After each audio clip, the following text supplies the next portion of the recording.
देश में फिर चुनावी माहौल जोर पकड़ता नजर आ रहा है। हर व्यक्ति जानना चाहता है कि लोकसभा चुनाव कब होंगे और आचार संहिता कब लगेगी। पूरे देश में मतदाता सूची का काम अंतिम दौर में है और 8 फरवरी तक मतदाता सूची का काम पूरा हो जाएगा।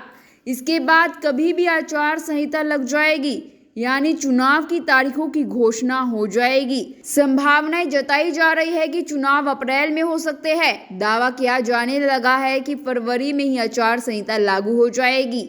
सूत्रों के हवाले से खबर है कि 16 अप्रैल से लोकसभा चुनाव शुरू हो सकते हैं। आचार संहिता लागू होने के बाद से राजनीतिक दलों, सरकारी कामों और आमजन को कुछ दिशा निर्देशों का पालन करना होता है ताकि यह सुनिश्चित किया जा सके कि भारत के चुनाव आयोग की ओर से चुनाव का संचालन स्वतंत्र और निष्पक्ष हो। आचार संहिता लागू होने के बाद सरकारी अधिकारियों व कर्मचारियों के ट्रांसफर नहीं हो सकते। राज्य या केंद्र सरकार कोई भी नई योजना लागू या नई योजना की घोषणा नहीं कर सकती। राजनीतिक दल अपने प्रचार के लिए सरकारी संसाधनों का उपयोग नहीं कर सकते।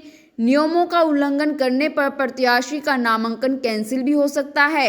राजनीतिक पार्टियां वोटरों के लिए मतदान केंद्र पर आने जाने के लिए गाड़ी की व्यवस्था नहीं कर सकती। चुनाव के दौरान धार्मिक स्थलों प्रतीकों का इस्तेमाल नहीं किया जाएगा। चुनाव के एक दिन पहले से शराब पर रोक लग जाती है। नियमों का उल्लंघन करने वाले को आसानी से जमानत नहीं मिल पाती, चाहे फिर वह कोई भी हो। साल 1962 के लोकसभा आम चुनाव में पहली बार चुनाव आयोग ने इस संहिता को सभी मान्यता प्राप्त राजनीतिक दलों में वितरित किया था। शासकीय कार्यालयों में आम जनता से जुड़े डेली रूटीन के काम आचार संहिता के दौरान प्रभावित नहीं होंगे, वे जारी रहेंगे। पहले से जो काम चल रहा है या शुरू हो चुका है वो काम जारी रहेगा।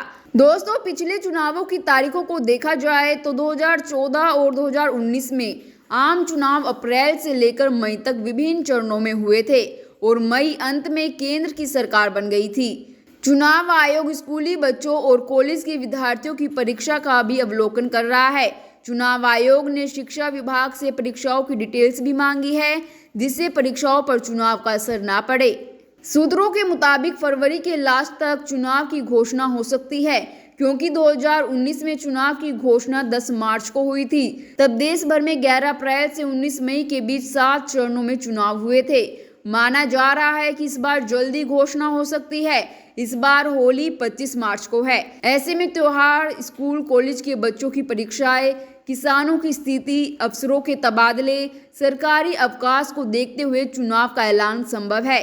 इसके अलावा अयोध्या के राम मंदिर के कार्यक्रम भी पूरे हो जाएंगे। इन सभी गतिविधियों को ध्यान में रखकर फरवरी अंत तक चुनाव आयोग तारीखों का ऐलान कर सकता है। इस खबर में फिलहाल इतना ही। बाकी खबरों के लिए देखते रहिए जनता की आवाज़।